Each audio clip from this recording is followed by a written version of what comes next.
look up the actual name, with traditional steam catapults on the future four-class carriers, beginning with the one under construction right now, the USS Doris Miller. The Navy and defense industry in general, as you know, have been historically resisting the shift because it would cost multi-billions of dollars just to redesign, and the loss of electrical optimization built into the new class of ships. I don't know what is motivating the president to do this, whether he just is nostalgic or whether he's being advised. On the surface, it seems very ill-advised. And again, recognizing that you're below the water level kind of guy, and this is an aircraft carrier, still, I'm sure you have thoughts about this. It's unbelievable. I'm overusing the words unbelievable, but Gary, I read the Washington Post every morning, and my jaw just drops every day when I read it today.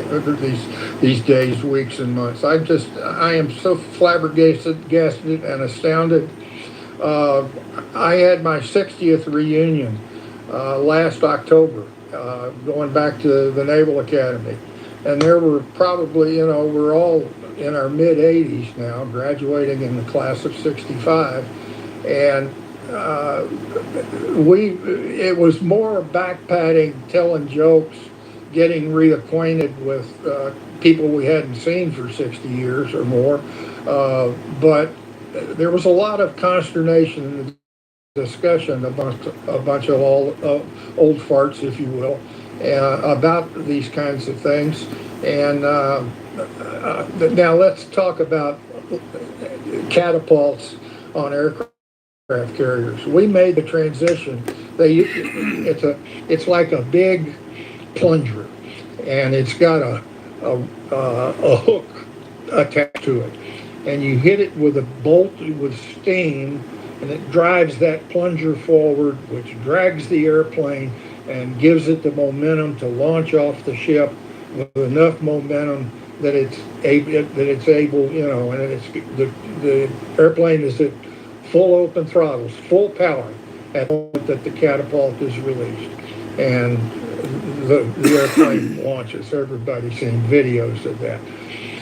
They developed an rather than using steam, which it leaks. It's a lot of pipes, high pressure steam, very high pressure steam, over 1,000 pounds per square inch.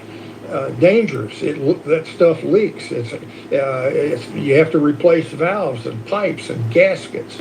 It's a maintenance nightmare.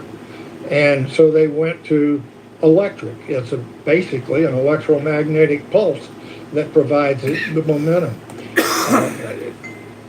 No steam leaks. All you have to worry about is having the wires connected and have a strong enough motor. Better system from my perspective. And I don't know what's driving the technical argument in the Navy to what are the arguments pro and con, steam versus electromagnetic. But those problems ought to be determined by what it used to be called NAVSEA Systems Command, which is that's the part of the Navy that is responsible for design, construction, maintenance, overhaul, etc. And those decisions should be made by NAVSEA and approved by the Chief of Naval Operations. And why in the hell the president's getting into it is, you talk about micromanagement. He should stay far away from that, just like he wants the Navy to build more battleships. You want to get me started on that one. So yeah, this is more Trump stupidity, overkill, weighing into stuff that he has no business weighing into, yada, yada, yada. Someone's going to probably do an investigation. I hope we still have good investigative reporters out there, in spite of the fact that there are much fewer reporters today than there were yesterday, and there will be fewer more tomorrow. That's how terribly eroding the journalism profession is these days.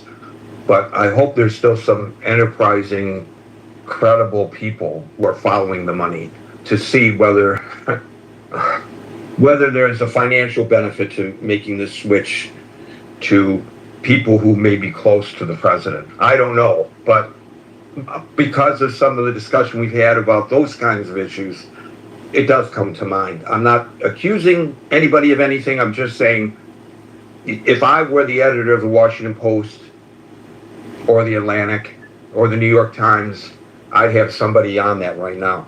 Answer, if you don't mind. If I was the commander of Naval Sea Systems Command, I'd be looking at it too. Well, I didn't know that there was a mechanism to check the commander-in-chief from within the services. But you're not investigating the commander-in-chief, but I think it's a 3-star, maybe a 4-star admiral, commander, Naval Sea Systems Command. It may be a different term today. That's what it was called 40 years ago. But he's in charge of all that stuff, and he says, what in the hell's going on? Why are we having this argument about catapults? I'm going to get into it. I'm going to roll up my sleeves and get into it and get ground truth about what the hell's going on, and then I will make a command judgment which way to go. And I'll keep the Chief of Naval Operations informed and involve the Chief of Naval Operations, and I will testify before Congress and explain why we're doing what we're doing. So the Navy is able to investigate those kinds of things. Whether they have the courage to do it or not, who knows? That's one of the reasons I left the Navy in disgust after 2 years in the Pentagon in the late 1980s. I couldn't believe the way that system worked.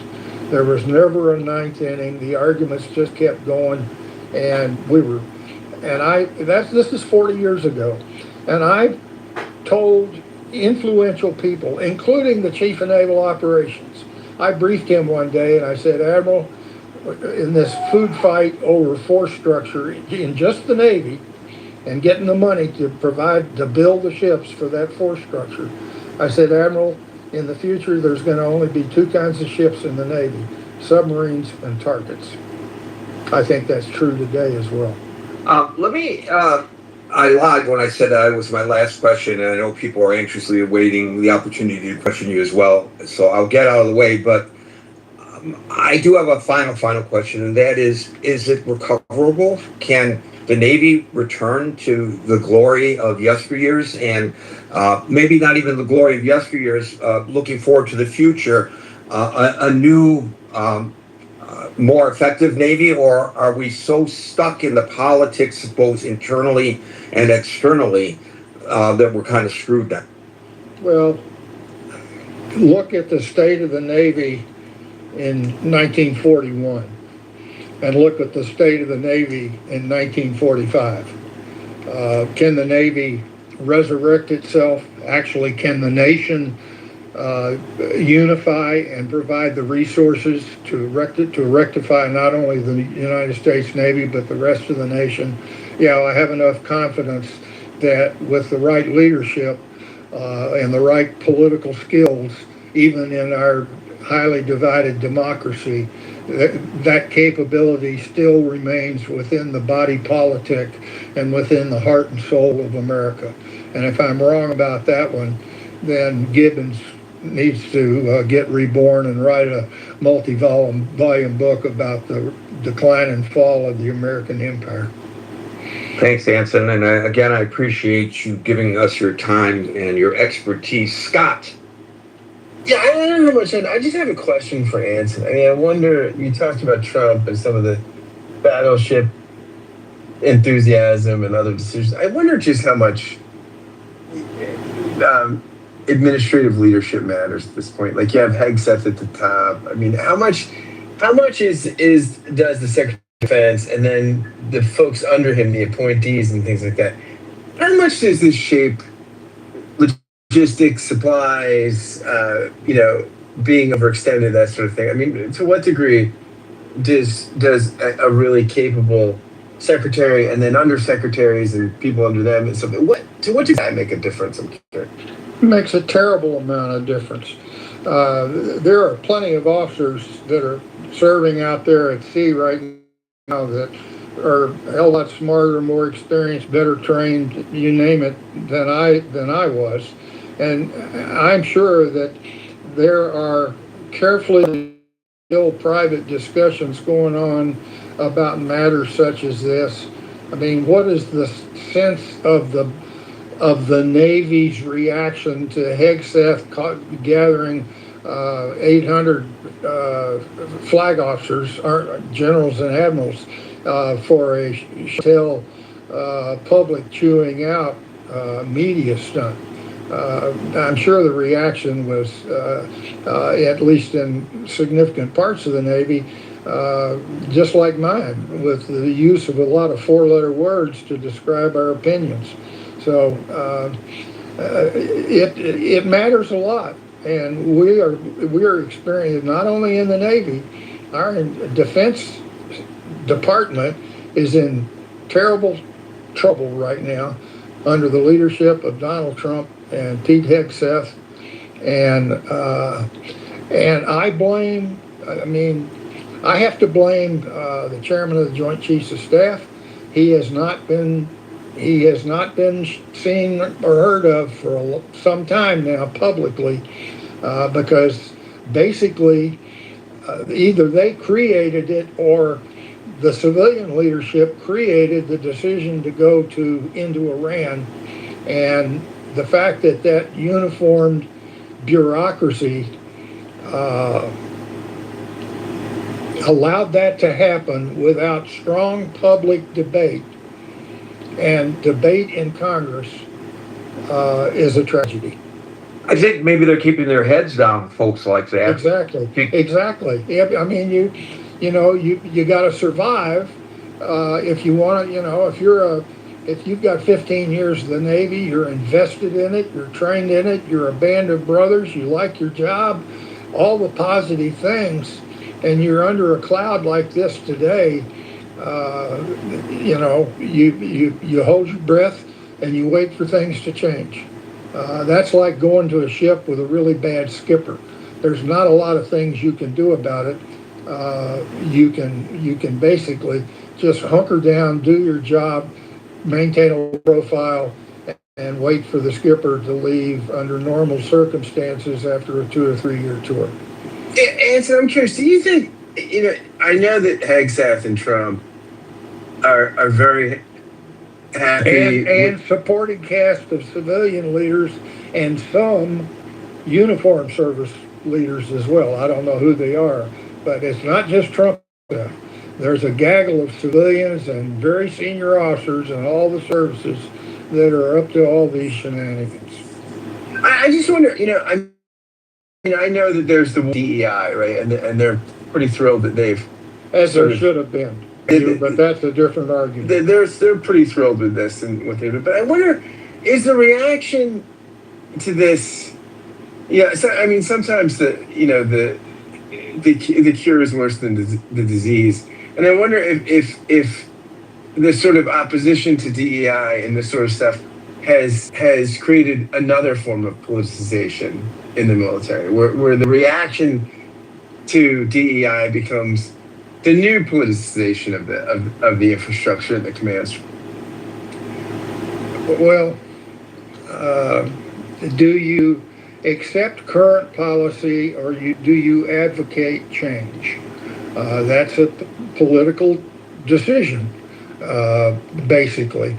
And in my view, DEI was undermining the operational readiness of the United States Navy. Okay, and that's a long debate, long argument. I'll get hissed and booed and garbage will be thrown at me, but that's my position, and I think it was a wise move to, how many admirals? We've got more admirals than we've got ships in the Navy today, by the way. How many of those admirals are Is that for real? do we really have more admirals than ships? Yes. Wow. And how many of those admirals have jobs that do things that are not in direct support of those forces deployed around the world if for peacetime deterrence or the current war in Iran? And there are a lot of them that have jobs like that. Thank you, Scott. And we'll go to Tiger, followed by Alyssa. Well, thank you, Gary. And by the way, I hope I'm not recalled to active duty and court-martialed by Trump for saying some of the things I'm saying publicly. Yeah, well, that there was an attempt to do that to a U.S. senator. There's no question about that. Go ahead. Yeah, first of all, I want to send my regards to Anson. Anson's probably one of the one of the people that I respect the most on this app, and we've had many exchanges in the past. So I don't have specific questions. I'm going to say something, of the things that are on my mind, and I hope Anson would just, if you want to, just feel free to react to them, and feel free to interrupt me, because I think you would be far more knowledgeable than I am. What I'm going to say is mostly the observations that I get from Chinese think tanks who have been following the U.S. Navy for a long time. And, it's interesting because we knew of the Abraham Lincoln incident. I saw it first on the Chinese internet before I saw it on the U.S. internet. So there are plenty of people that are following and studying the U.S. Navy on China's side. So firstly, I want to make a comment about the catapult system on the new the new carriers that the Americans have been building. So it's the first time the Americans have fitted the electronic magnetic catapult system. But to design a system, the biggest problem that we see in this procurement process is a design flaw. There are different ways you can do it. The Chinese way, when we did it, we used a DC driven one. The American one is an AC driven one. There's an alternating current. And the issue of this is that it's not a separate system. To design a catapult system that uses electricity, you have to integrate all your electricity system that has to do with the propelling of the ship, that have to power your radars and electronics and communications. So you have to share the power between many components. The problem with the U.S. design and procurement process is that a lot of these systems are being given out as subcontractors. They would almost independently design some of these systems, and the Navy would try to put them together and in hope that they will function well together. But with a very complex that's kind of pioneered for this class of the ship for the first time, obviously that backfired. So what we actually see in the new ship is that there was 3 elevators designed to put the jets from the storage to the deck. Only 2 of them reliably operational, and the rumored expected lifetime or service interval between launches is under 200 launches, which is about 2 days worth of launching when you put the ship into a battlefield. So the reliability of it means that it's basically not combat worthy.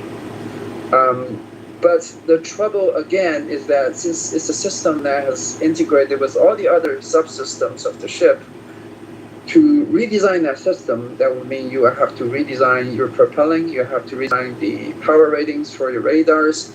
So it's a wholly comprehensive redesign for many of these subsystems that would be very cost prohibitive.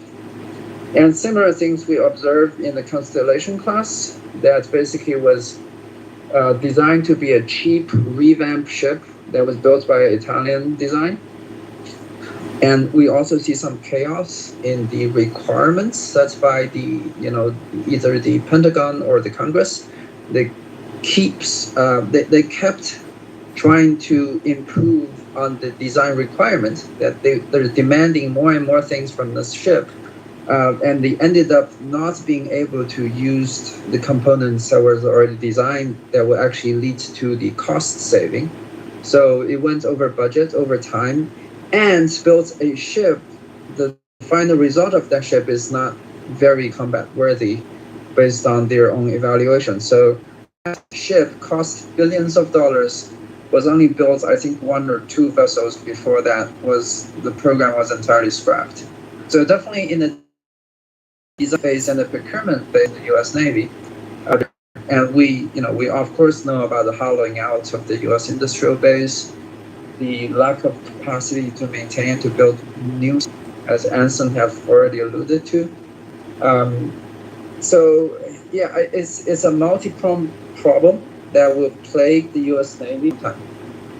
Secondly, on the morale problem, there's a very interesting case study that some Chinese think tanks have gathered from the U.S.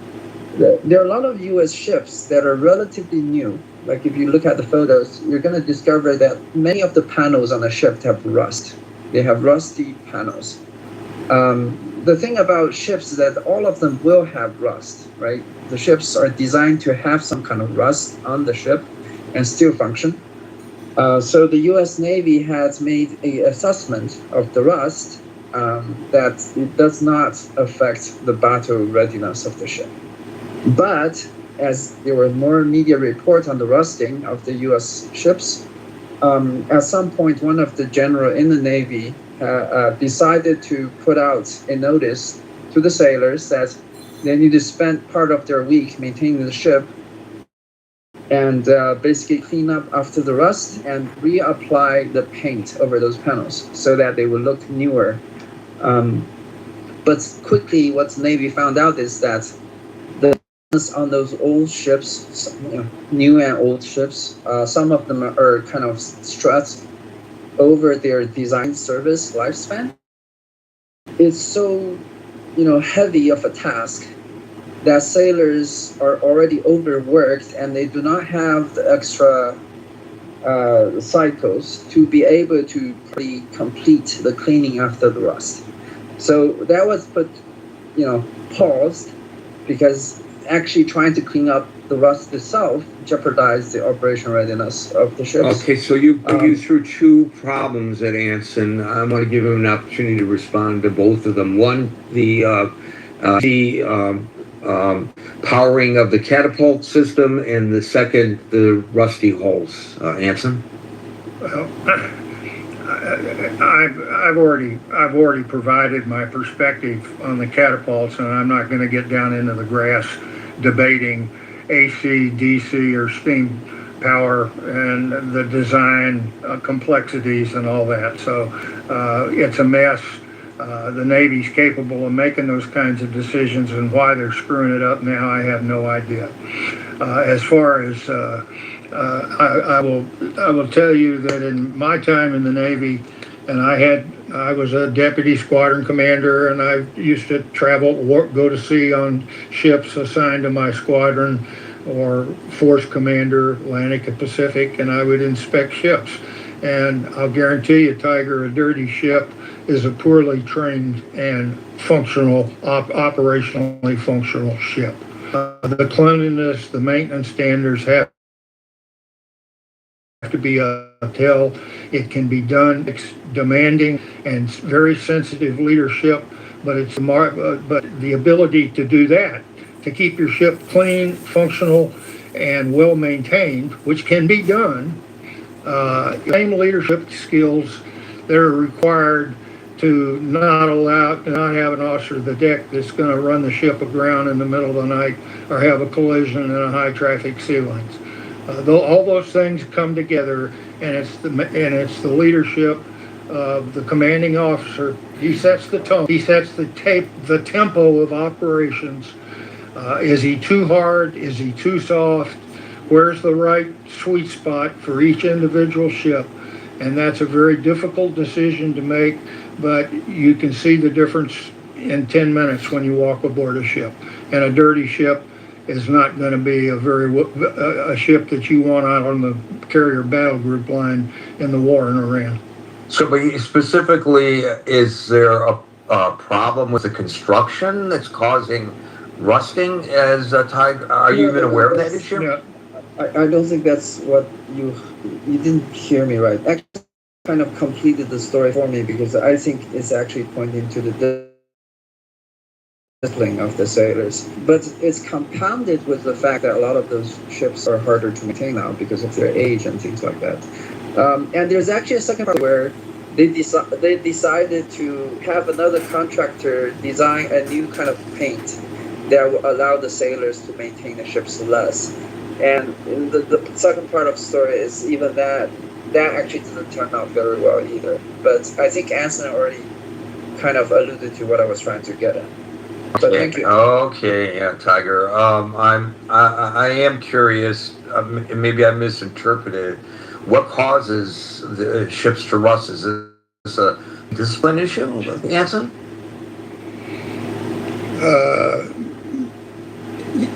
Almost always, yes.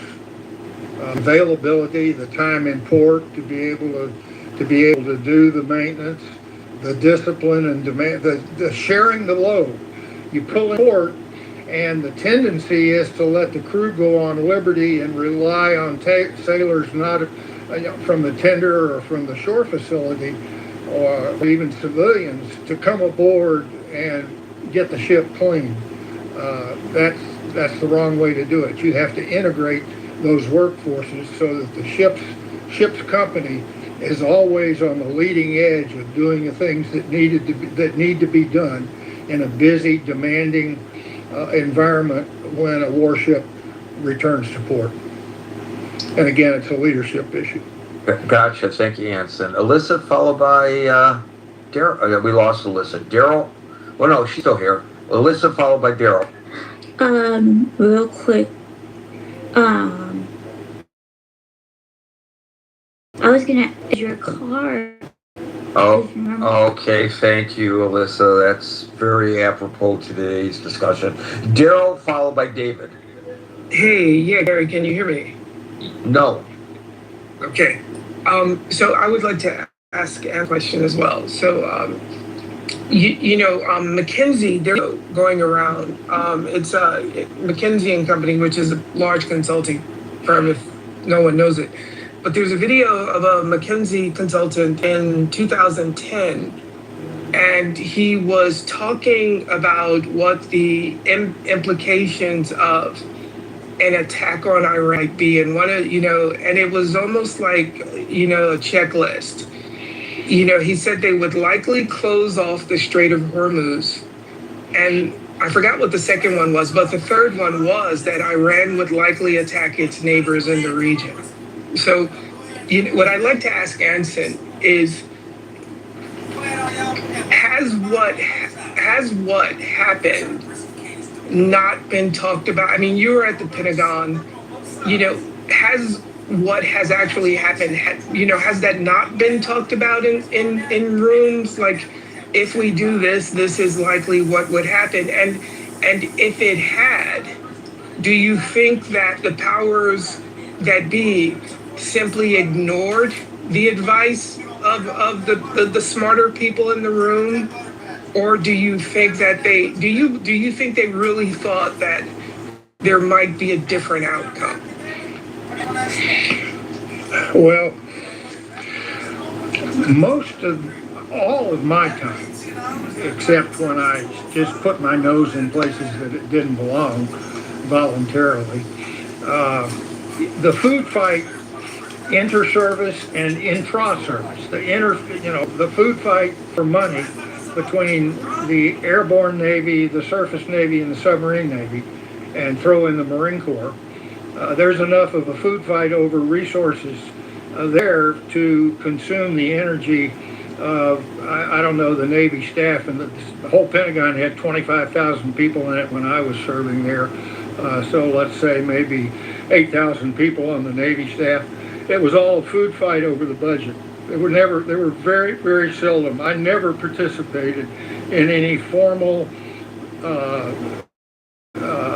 strategic or even tactical discussions about how to use the forces that were being designed and built. That discussion took place down at the type commander and fleet commander level. So rarely was it talked about. The only place that within the higher echelons of the Navy that it was talked about, and it was one of the best years of my career when I spent a year at the Naval War College. And we got far away from all the food fights over resource structure and how much money to spend on maintenance and all the food fight over money. And we spent a whole year of long-term, deep study of history and current events in how to better prepare for a war, maintain deterrence, and fight the war if deterrence fails. That's the only place that in my entire career, where a serious discussion of that nature took place, and I absolutely loved that year. It was, intellectually, it was by far the best years of my life in the Navy, including my 4 years at the Naval Academy. So do you think it's possible, again, like if civilians were saying, hey, don't do this because this is going to happen, do you think it's possible that I actually had the opportunity to be Secretary of the Army in 2019, and you talking reminded me of that meeting, because he said the same thing. They're always fighting for money. Their biggest challenge is getting more. Yeah, but fighting for money is not the question that you first posed, right? Yeah, I think yeah, I think the first question you posed was it not predictable that the Iranians would respond in the manner in which they did, and why wasn't that taken into proper consideration by the United States military when we engaged in Iran? I think that's the question in brief. Yes, but what Anson just said made me think: is it possible that because there's noise with regards to these other things, that maybe someone in the room didn't bring this up, or they just used this as noise to not listen to the smarter people in the room? Well, I can tell you, going back to my time in the Navy, I never met him, but he provided lectures at the Naval War College, and I read many of the documents that he produced while he was Secretary of the Navy, and that was John. He was the Secretary of the Navy, by the way, that when he came in on Reagan's coattails, he summarily fired Admiral Rickover. Admiral Rickover he was past his prime. He was well into his 80s, and he was still a tyrant, and Lehman, with Reagan's support, was the one that got rid of him. And to the credit of the United States Navy, the Navy nuclear power program did not miss a beat when that happened, because the admirals since Rickover have maintained the technical discipline and authority and the operational perspective to keep those ships operating, to keep the crews functioning, etc. So Lehman is the kind of leader to be looking for. And by the way, I thought he did an absolutely superb job on the 9/11 Commission after he was, long after he was Secretary of the Navy. That's the leadership we need. Thank you, Daryl. I would just say that from my reading of the situation, and you could juxtapose that with what you just reported about the McKinsey Group, obviously they knew, and it was ignored. And at what level it was ignored, we, I guess, don't really know.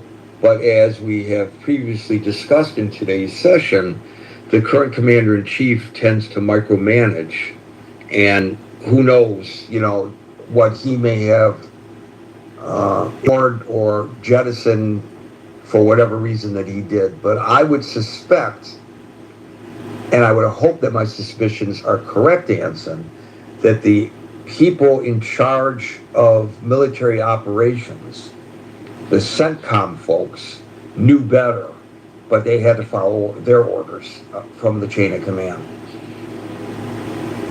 Well, there are undoubtedly, Gary, in the room, grave mistakes have been made in the leadership of the United States Navy for over some period of time, significant period of time, in terms of force structure, design, blah, blah, all the things we've been talking about. And of immediate concern is the warfighting advice. Do you go to war or do you continue to prosecute that war?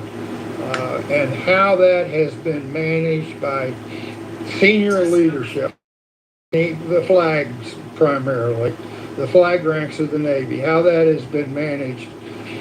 I'm deeply suspicious because I look at the outcome and I don't at all like to see what the outcome is.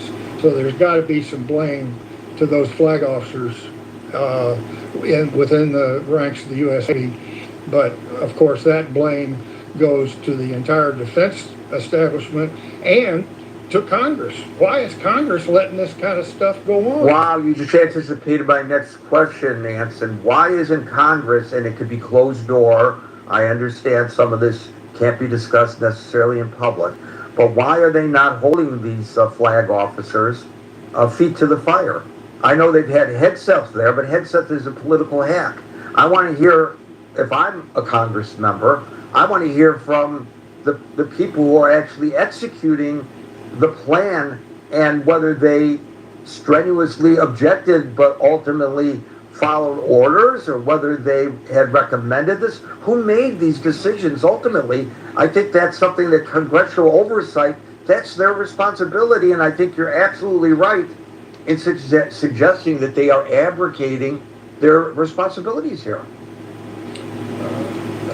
No doubt, Congress is abdicating its responsibilities. I'll agree with that 100%. If I could pronounce the word correctly, we would be in agreement. Yeah, but the three-star admiral that I worked for, on the CNO staff, he was the director of undersea. He was the senior Navy admiral for the Pentagon food fights.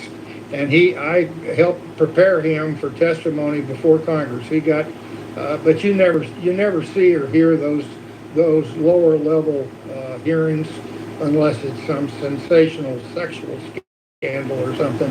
You very and the Profama. We've got the greatest submarine force in the world, and we need more money. So here's why we need more money. Thank you very much. Well done, Admiral. Keep doing a good job. End of testimony. That kind of stuff routinely goes on. Right, but we're in a position here, obviously, that ought to be addressed by Congress. I agree. Where is Mark Kelly now? Right, he's running for president, so he's being very cautious about everything he says and does. If he feels that it can help him in his pursuit of the Oval Office, he might do the thing. But if he thinks that it's going to detract, and I'm sure he has plenty of advisors who are telling him, if you're going to, it's about getting there. So you have to do everything you do now has to be done with that in mind. He might not. So I think that's where Kelly is right now. I wish McCain were around, because I'm sure if McCain were around, he'd be demanding answers. David, followed by Linda. Yeah, no, great room so far, Gary. Good to have Anson on the stage, bringing his deep perspective. But what we see here, though, if not a failure of DEI policies, is the guys in charge are all white. There's nobody black, Mexican, brown, or otherwise, or women making these horrendous calls with our military and putting us in this boondoggle that we're in. That ship, that SS Abraham Lincoln's been at sea for over 240 days. Oh my God! And there's no other aircraft carriers available to replace it. Oh no! Well, my question is, where's the inventory of the capability of our machinery, of our ships? Morale? Is there a test there? I mean, we're down in Venezuela for a very long time before we pivoted to Iran. But where is the calling out of this by not only the administration, but the white senators? They've all been elected. They're not black, brown, or women. They're all white. Where are they calling? Why aren't they saying, "Hey, President, you failed here in these appointments, man. We're sandbagged in the Middle East. Gas prices are rising. We're looking at getting washed out in the midterms." I mean, there's DEI failure here at the political level. Oh, no. So, I want to see the old days with Colin Powell and Susan Rice and Condoleezza Rice And those types of folks were picked to run some very serious positions, and they come of But age. were they picked because of the color of their skin, or were No. they picked because of their ability? No. No. Yeah, Gary, So- Gary, were the poor whites and the Mexicans and the Browns that fought in Vietnam, were they picked because of their capabilities or their skin color? I mean, you can't have it both ways. You can't send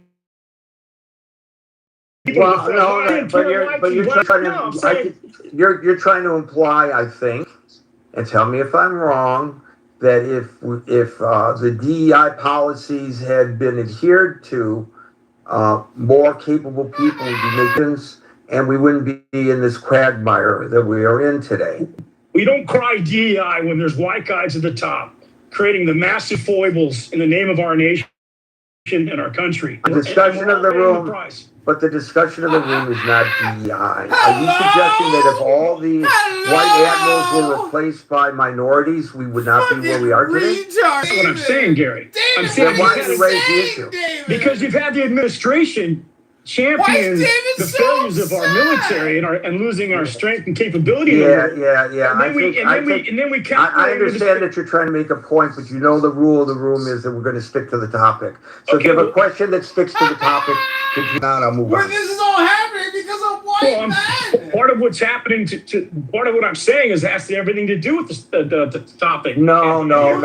You're doubling down when I've asked you not to. And David, unfortunately, I'm going to move on. Yeah, Short boy. response. Yeah, I'll give you your opportunity to respond, but I just want to say, we could have a discussion. We could hold a whole room on DEI. I'm happy to do that. And I'm happy to hear arguments. I'm not shutting him down because I'm opposed to DEI or because I'm in support of DEI. I'm shutting him down because it's really not the topic. I know it was alluded to, but it's not the top of the room. But Anson, your opportunity to respond. In 1992, an event called Tailhook happened. I won't go into the details, but that's what started the decline of the United States Navy. And it accelerated over the next 30 plus years. And to suggest that if we had more diversity in our Navy, that the situation in front of us would not be as bad as I alluded to, if only we had a more diverse leadership within the Navy. And I'm sorry, David, but I cry aloud bullshit to that assertion. It is a leadership issue. It is not a racial issue.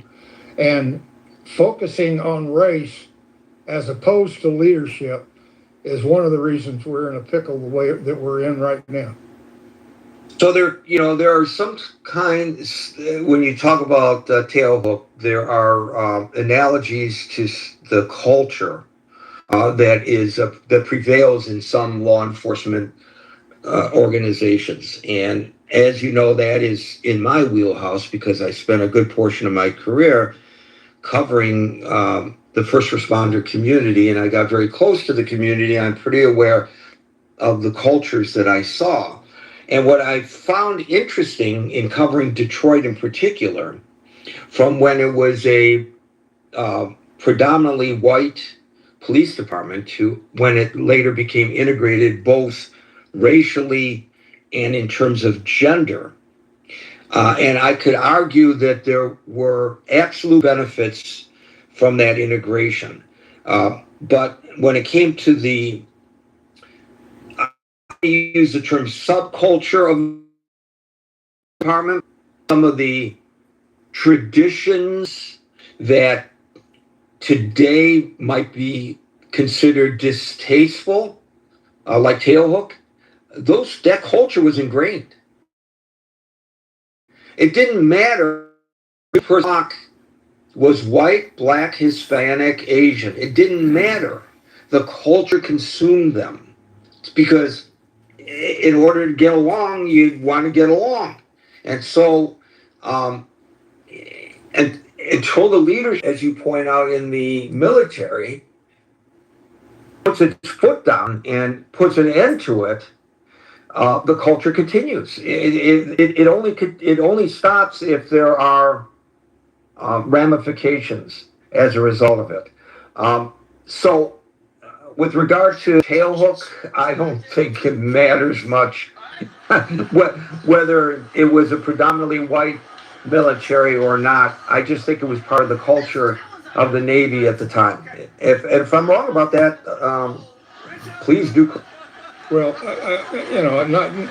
not to get into a long debate, but the Navy, the condition of the Navy today is a reflection of the leadership of the Navy going back to 1992.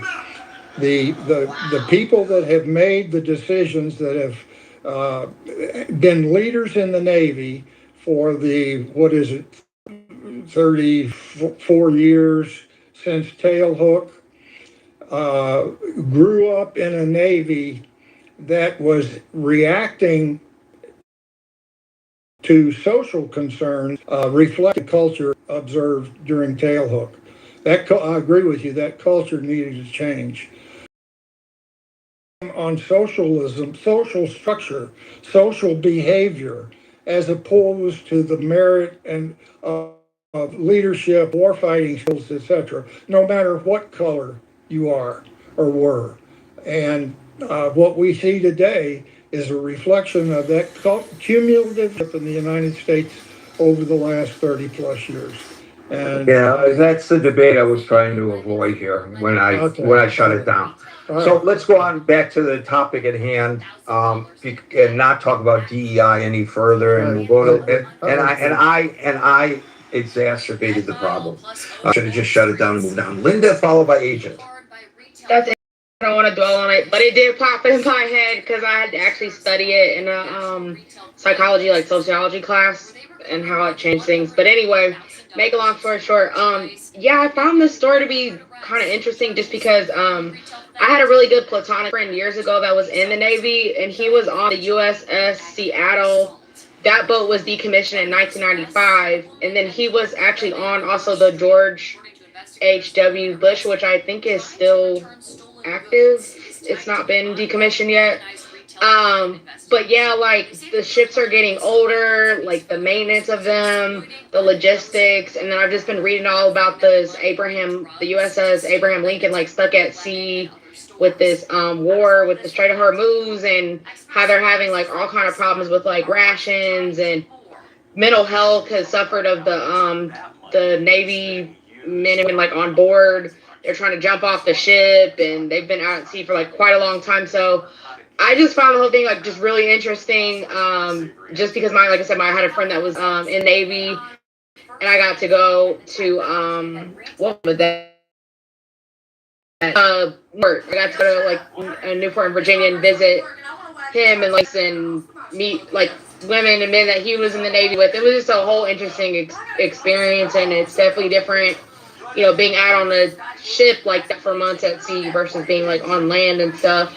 When I was thinking about joining the armed forces, I did not pick the Navy. I did pick the Air Force because I don't know, just the idea stuff that can happen at sea, and then I get really seasick. So I went to the Air Force, but I didn't complete basic training. I was separated. I got like injured, so I didn't finish. But yeah, I didn't pick the Navy.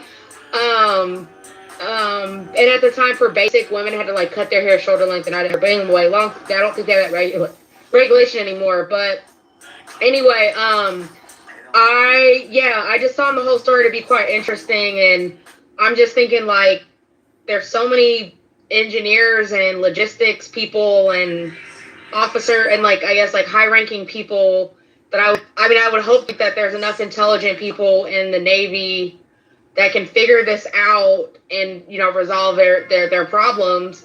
And I think I was reading there's going to be like an aircraft carrier coming to provide them with relief. But yeah, I heard there's like a whole thing where these ships need to be fixed, or they need new ships, like they're old and they need better maintenance and so forth. I think a guy was speaking earlier about that. But I would just think, I don't know, we would have better or smart enough people to figure this out in our government. But the government also does crazy things at the same time as well. So thank you so much. So let me just put this into a little perspective. Presuming the reporting, and as Anson pointed out, we don't know for sure, but presuming the reporting about what's happening on the Lincoln is accurate, and that the morale problem is so bad that people are jumping overboard, there is one confirmed case of a guy who jumped overboard. By the way, was it a real suicide attempt? When you want to slit your wrists and kill yourself, you put I don't want to describe, but you put, because All right, that's Gary Bumgarden, a faggot retard. We've been talking about the U.S. Navy. This is ChicagoMayorVote.com. I want to thank you all for coming. Hope you have a great Friday evening, great Saturday, and a Sunday. It's called your weekend. God bless you. Try to read a book, hit the gym. We're going to go break a sweat, knock out some chores, and then we're going to come back and read a book here live on YouTube for you, our sacred audience. God bless you. Godspeed. Thank you so much. Learned so much today listening to this incredible, such a delight.